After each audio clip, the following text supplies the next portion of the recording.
আলহামদুলিল্লাহ, মাটি ছাড়া ভুট্টার গাছ চাষ করলাম। ভুট্টা থেকে গাছ তৈরি, মাটি ছাড়া দেখুন এত সুন্দর হয়েছে, দেখার মতো দৃশ্য, চায় থাকতে মন চায়। দেখুন আমি ঘরের ভিতর অলের পর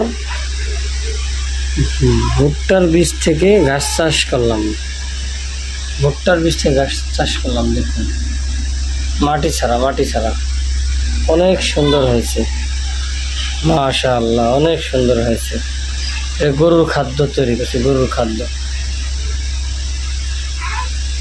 অনেক সুন্দর হয়েছে। মাটি ছাড়া দেখুন, এই যে মাটি নেই, অলের পর গাছ চাষ করছে।